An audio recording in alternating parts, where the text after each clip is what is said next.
Hi, I'm Jim Eastin from Pigeon Forge, Tennessee, and today we are going to take a tour of the Little River Railroad and Logging Company Museum located here in beautiful Townsend, Tennessee.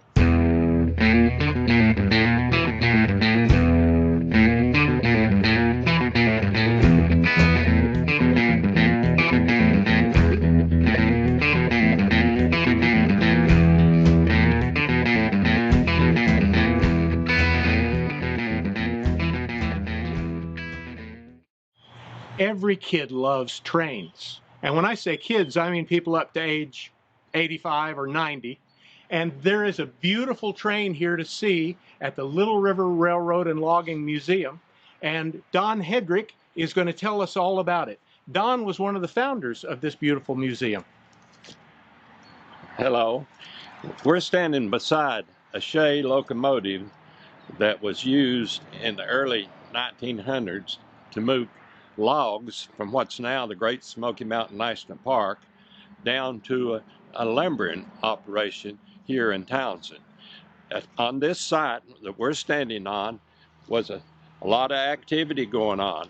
You might have looked to your left and seen a logging train unloading logs into a mill pond.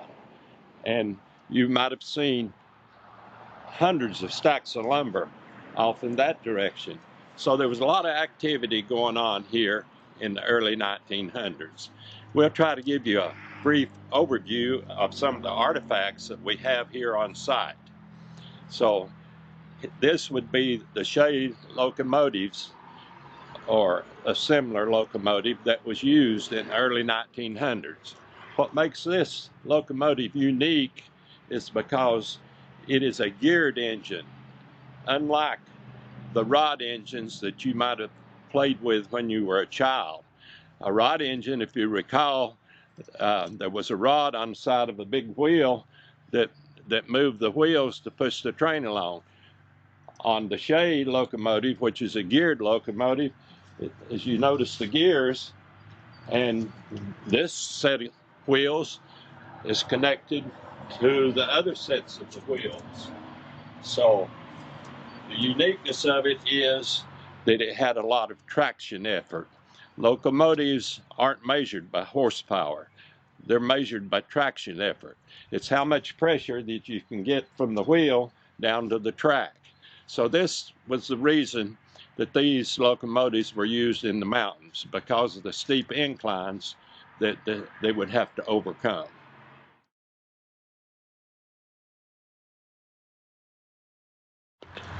This would be a steam-powered log loader, similar to what was used back in the mountains. This log loader would have been mounted on a flat car. The way they used the log loaders to load the logs would be a train of cars with the log loader sitting on one, and he would load the flat car in front of him, and then there would be another car or two behind him, and after he got the first car loaded, they would use little bridge tracks such as these to bridge to the next car, and he would move back to the car behind him and load the car he would previously be sitting on, and so on until he got a train of logs loaded, and then they would commence to bring them out of the mountains.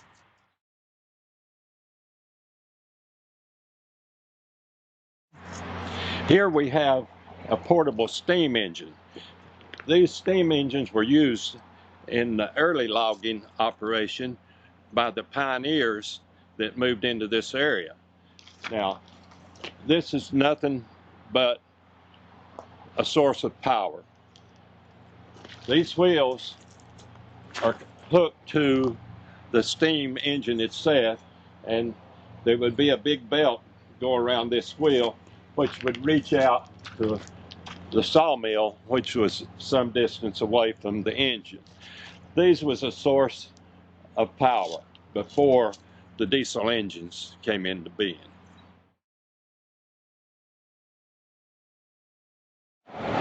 Here we have a water tank similar to some of the water tanks that you would find around an operation such was here, because steam power takes a lot of water. This water tank itself was given to us by a family in Wallen, Tennessee, and it was moved here by the help of the craft class at Heritage High School. So Don, this was a set-off house. Tell me a little bit about how that worked. Well, they tell me that these were built here at the mill by really the baseball players, because Colonel Townsend had a baseball team, and he would bring in his ball players, and he didn't want to put his baseball players in harm's way, so he would let them build these set-off houses here at the site and then haul them back into the mountains to the logging camps. This one is beyond repair, and it's being dismantled, but as we said earlier, they would drop a cable down through the roof and down through the floor and hook to the timbers underneath and pick it up and carry it or set it onto the flat car. And they were moved from place to place back in the mountains.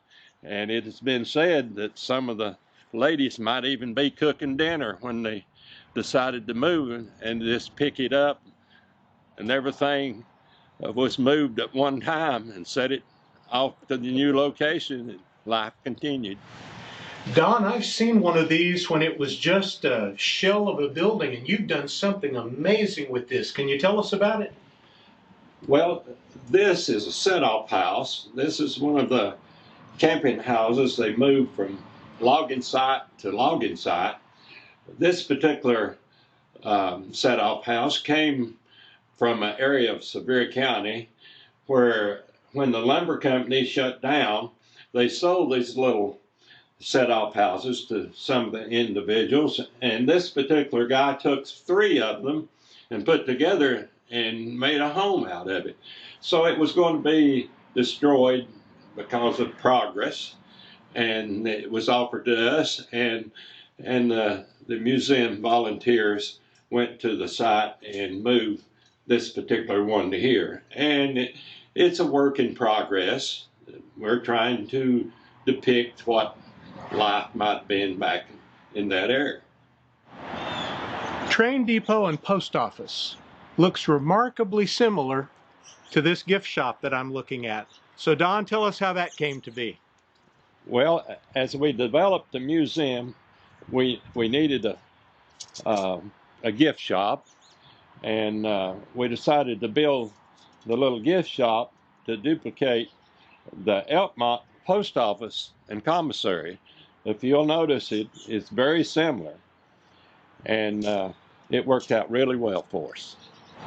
If you notice, the depot building, as it was in Wallen, 7 miles west of here, and this is the same building that we have here, which houses most of our artifacts and pictures. So Don showed us the outside and the grounds, but we're going to go inside now, and Jackie Hatcher is going to tell us all about the inside of the museum. Okay, let's go in and let's start a tour, and welcome to the museum.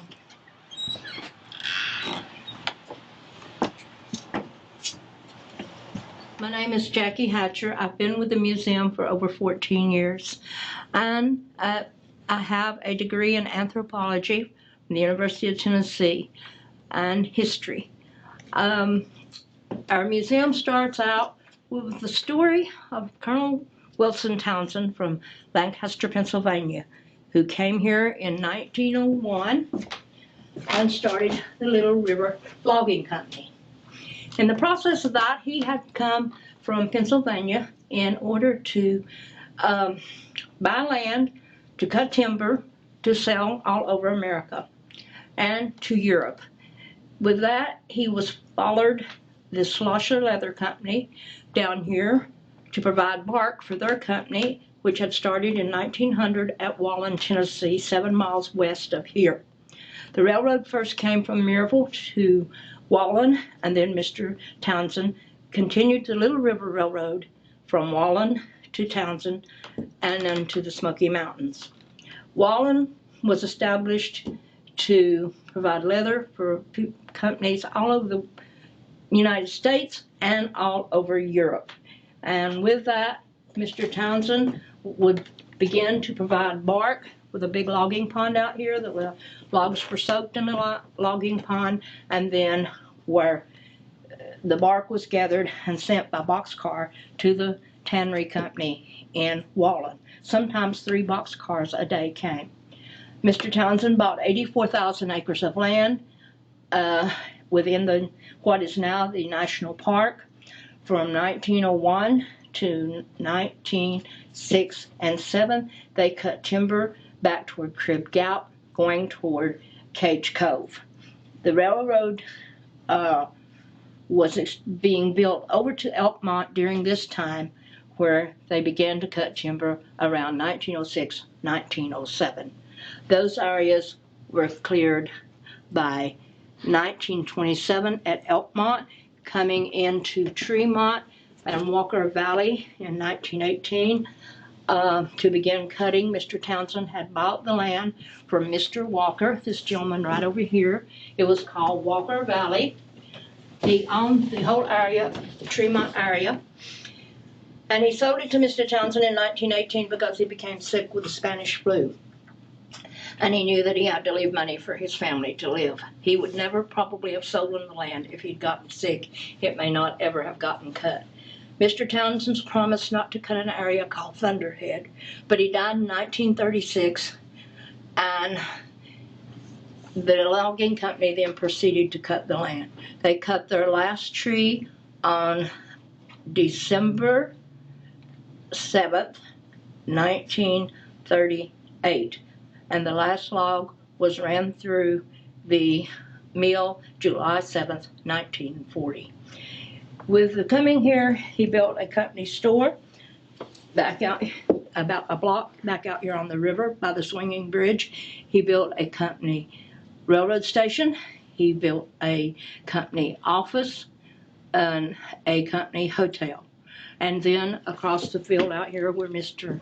Hedrick showed you, he built a huge, huge sawmill with a logging pond and lumber stacked down to the west of us for at least 3 blocks.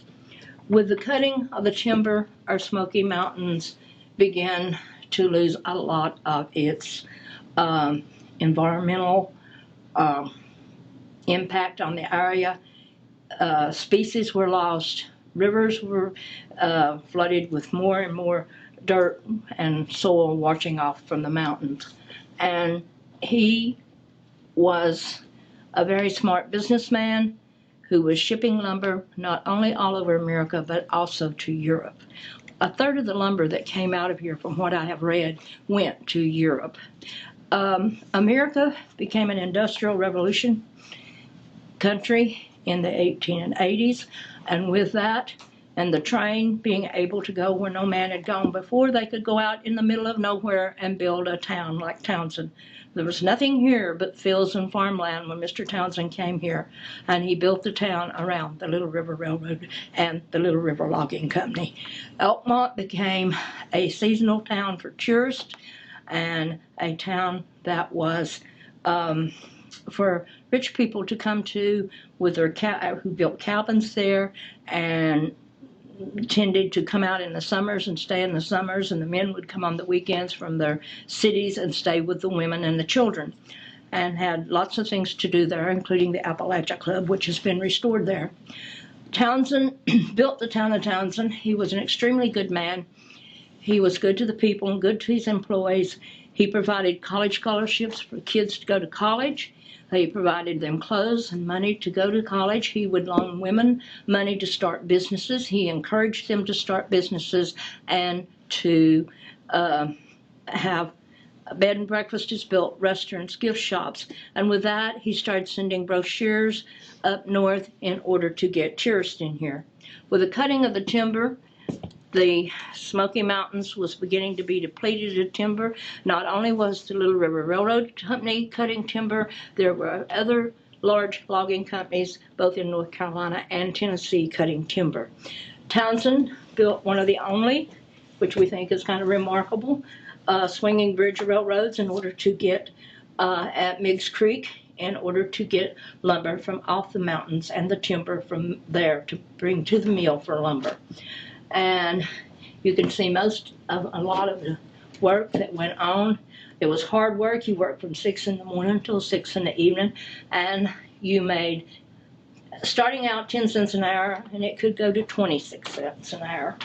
And eventually it was 80 cents an hour at the end of the logging era. The mill closed 1839, and all remnants of the railroad, the mill, and the property had been sold and auctioned off and gone from Townsend by 1942.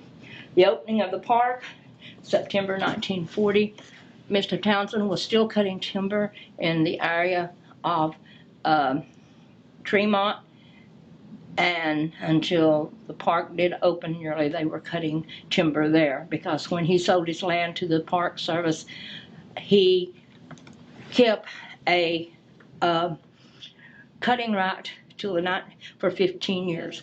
Most of your road to Cage Cove, to Crib Creek, Crib Gap area is old railroad bed. To Elkmont, basically old railroad bed. Into Tremont. And a lot of your hiking trails are old railroad beds. Of the 522,000 acres within the national park, 67% of them got cut. The most famous, of course, which Mr. Hedrick's great-grandfather was involved in, right here, that is the Davy Bryson wreck, which happened right above the Appalachia Club on a curve coming down the mountain with a load of logs. And it was, you can see that one of the favorite things to do at this time was to wear your Sunday best, go out on a steam train to look at a train wreck. And this wreck has had songs written about it, and was Mr. Hedrick survived. He was one of the survivors of the train, Robert Hedrick.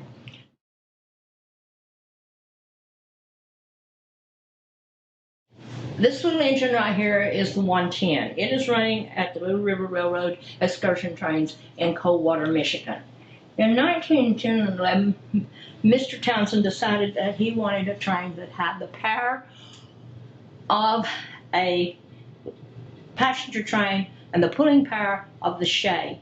So he designed this engine, and with the design of it, he paid $10,800 for that train, and it is still running today. It went from here to a railroad that ran between Knoxville, the Great Smoky Mountain Railroad, and Sevierville, Tennessee. And today it would cost over $1 million to have that train built. And we paid $10,000 in order to save that train out there, to buy it and bring it back here from North Carolina, to bring the shay back here. And it would take $1 million to get that train out there running, the shay. And this train here was another train that Baldwin Engineer built, the 110, and this was another Baldwin Engineer train that is running in Sunoco, California at a train excursion. And that train took from 1970 to 1918 to restore and go back online, because it had wrecked up in Oregon and had ran off a mountainside, and a man pulled it out and began restoring it in 1970 in a warehouse up there. This right here is one of the most interesting things to me about this railroad. Mr. Townsend was one of the first railroad people to use cars that ran on the railroad track. This was called a flivver, built by Ford Motor Company. With that car, you could ride up and down the railroad track, and he had sales on it, Mr. Murphy, the owner, did, in order to sell it up and down the railroad track and not have to use gas. And this down here is a Chrysler, a Briscoe built in England. We had a trolley car that was built by the San Francisco trolley people, and a Ford. Of all the trains here, 2 are running and 2 are still in existence. One is the shay out here, and behind the information center in Dollywood sits a train out on the parkway that was one of the trains here. This is the road coming from Elkmont to Townsend. When you travel from here, Townsend to Elkmont through the park, you're traveling on basically the old Little River Railroad train track. And here comes the train with a load of logs coming to the mill in Townsend. And this is a shot of Elkmont with the train sitting here at the station ready to go out. And this is only 1/8 of the size of Elkmont. Elkmont was bigger than Gatlinburg at this time, between the 1900s and the 1930s. With the coming of the park, the size went down, and the park offices were in Gatlinburg, which made Gatlinburg grow for tourism because they put the entrance to the park in Gatlinburg and over the mountain into North Carolina. So all this logging really changed the world. I mean, what was the state of the world at this time? Your factories before the war were small factories near ports where they could ship their products. With a train, you could ship your products from the middle of Ohio or Townsend, Tennessee or Wallen, Tennessee and get them to port faster than being near a port and sending them by ship to the Gulf of Mexico or out to the Atlantic on the Great Lakes. And with the coming of the industrial age and the building of bigger factories, the being able to produce more product, more timber, more lumber, more cotton, more leather products, due to better equipment, America made its first multi-millionaires. We had millionaires, but not in the terms of what we got during those times. Mr. Townsend was a man who quit school when he was 9 years old, went to work in a coal mine in order to help his family. But with that industrial revolution happening, he was able by his 20s to get out on his own, start the Clearfield Logging and Mining Corporation in Clearfield, Pennsylvania, and become a very rich man. With that, he took investors who helped him, who were normal people, up to being rich people too. And with building Townsend, when he came here, he had other operations going in the other towns I mentioned, and he liked it here, so he spent the rest of his life here with traveling to offices in Chicago, Pittsburgh, and Pennsylvania.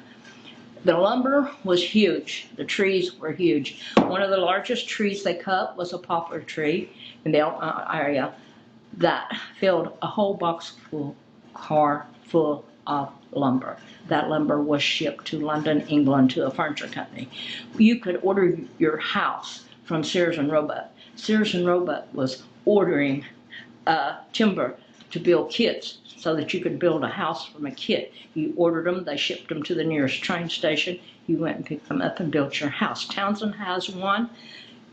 There is a dulcimer shop down the road. Right past the dulcimer shop is a yellow house, and that is a kit from the Sears and Roebuck Company. They are now collectible houses and worth lots of money if you have one. Townsend had, we had bed and breakfasts, we had restaurants, and we had inns, and we had gift shops. And Mr. Townsend, by 1906, with the building of the Wonderland Hotel and the starting of Rich Man's Rose and Daisy Town and the Appalachia Club over in Elkmont, he was bringing in trainloads of tourists, and he knew when the timber was gone, there had to be a way for people to make a living. And in selling his land to the park in 1926, he also gave back money to help support the park, along with got his friends to give money and his managers and other working people and his top elite people to give money to help build the park. He supported the park, and he supported education. He provided the school books, the teacher, the school. He provided everything there was for you to be able to go to school, because he remembered where he came from. He remembered not having a lot and having to help his mother. He encouraged women to start businesses because he knew what his mother went through, cleaning for the rich, trying to help his family to survive in Pennsylvania. So you said you had a story about Mrs. Townsend and Christmas? She came here, she had the first Christmas trees. She had the first Easter programs for the kids. And one man said he walked 5 miles when he was a little boy to get to see the first Christmas tree she put up at the church. And he got there and he couldn't get in, so he had to climb up in the window and look over the top of the people to see the Christmas tree. And he said he walked barefooted.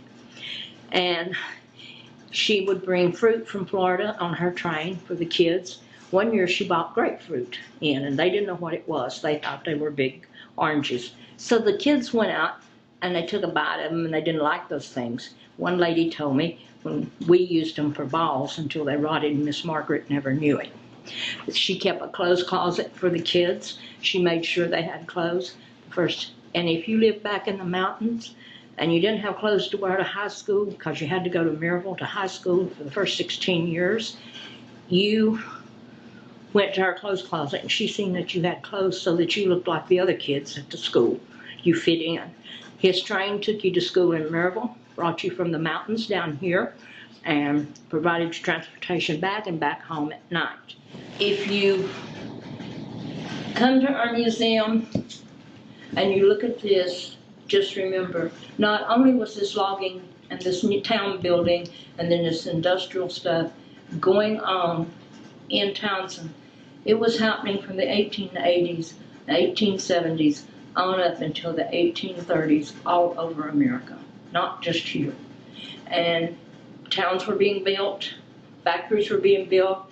A new age came in from being subsistence living, agricultural living, until you were in an industrial age with factories and better medical care, better health care, and better education system than what had ever been before. This was the company's, train office and the company's store. This right here, right in this picture right here, right down that way is where the road is over there. That's that string of mountains that goes right down through there. This lumber was stacked from the train straight down this field out here. And this is the train track. The road out was over here behind this on the river. And this was belts that carried the lumber down to be stacked. Over here was where they worked on the train. The mill's in here, the logging pond's in here. So how big was this operation, and where did all these railroad tracks go? This is Townsend right here. This is the little river going up this way. It starts way up here with these 3 and 4 rivers coming together under Clingman's Dome, comes down to Altamont, then comes through here, comes to the West Prom, comes down through here. This is Cage Cove. And the railroad came where the red line is up through here and out and went this far toward Cage Cove. And then came over here to Altamont, went down this river there, went down these rivers, went up here to Fish Camp, and all these little places down through here had a railroad. This is Gatlinburg over here, Sugarland's Visitor Center, Clingman's Dome is up here, and the road going up to the top of the mountain is right here. Warriors Valley is over here, and Maryville would be down here, Wallen is in here, and the Chilhowie Mountains is there. You see a big river like this and this. There was a railroad on it. Down through here, up in here, down in here, out Marks Creek, and down Meigs Creek right in here. And this way. This is where the Bryson wreck occurred. And Jake's Creek. And this is Warriors Valley, going to Pigeon Forge up under the T and back down. So we hope you've enjoyed our little trip to the Little River Railroad and Lumber Company Museum. This is a great place to visit, and we've just given you the tip of the iceberg. There's so many beautiful things to see, and you get to enjoy this beautiful locomotive. So come when you have a chance. It's in Townsend, Tennessee. You can't miss it. It's on the left-hand side of the road, and we hope you have a great time. Thanks for watching.